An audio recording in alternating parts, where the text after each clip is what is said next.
سقوط Baghdad, ایک عظیم سلطنت کا انجام۔ تاریخ کے اوراق میں کچھ دن ایسے ہوتے ہیں جو ہمیشہ کے لیے دنیا کا نقشہ بدل دیتے ہیں۔ ایک ایسا ہی دن تھا جب علم، تہذیب اور عظمت کا مرکز بغداد خاک اور خون میں ڈوب گیا۔ یہ کہانی ہے عروج سے زوال تک کی، یہ کہانی ہے عباسی خلافت کے آخری دنوں کی، اور یہ کہانی ہے ایک ایسی تباہی کی جس نے دنیا کو ہلا کر رکھ دیا۔ بغداد صرف ایک شہر نہیں تھا، یہ دنیا کا سب سے بڑا علمی مرکز تھا۔ یہاں تھا بیت الحکمت، جہاں دنیا بھر کے علوم جمع تھے۔ یونانی فلسفہ، ایرانی سائنس، ہندوستانی ریاضی، سب کچھ یہاں محفوظ تھا۔ دنیا بھر کے علماء، شاعر اور مفکر یہاں آتے تھے، اور بغداد کو علم کا دل کہا جاتا تھا۔ لیکن ہر عروج کو ایک دن زوال بھی دیکھنا ہوتا ہے۔ وقت کے ساتھ عباسی خلافت کمزور ہونے لگی، حکمران عیش و عشرت میں ڈوب گئے، اور سلطنت کے اصل مسائل نظر انداز ہونے لگے۔ فوج کمزور، قیادت بے سمت، اور دشمن طاقتور ہوتا جا رہا تھا۔ اور پھر مشرق سے ایک طوفان اٹھا جس کا نام تھا منگول۔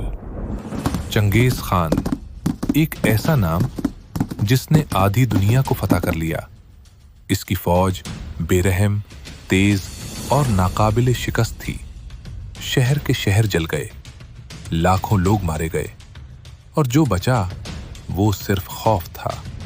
چنگیز خان کے بعد اس کے پوتے ہلاکو خان نے اس مشن کو جاری رکھا، اور اس کی نظریں اب بغداد پر تھیں۔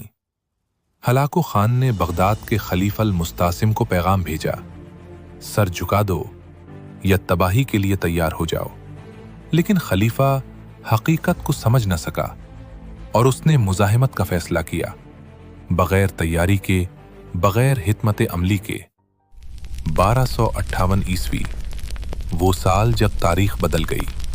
منگول فوج نے بغداد کا محاصرہ کر لیا، دیواریں ٹوٹ گئیں، دروازے جل گئے، اور پھر شروع ہوئی وہ تباہی جس کی مثال تاریخ میں کم ملتی ہے۔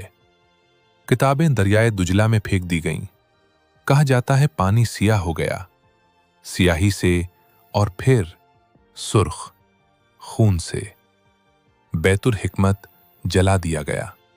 صدیوں کا علم چند دنوں میں مٹ گیا، علماء قتل کر دیے گئے، اور ایک سنہری دور ہمیشہ کے لیے ختم ہو گیا۔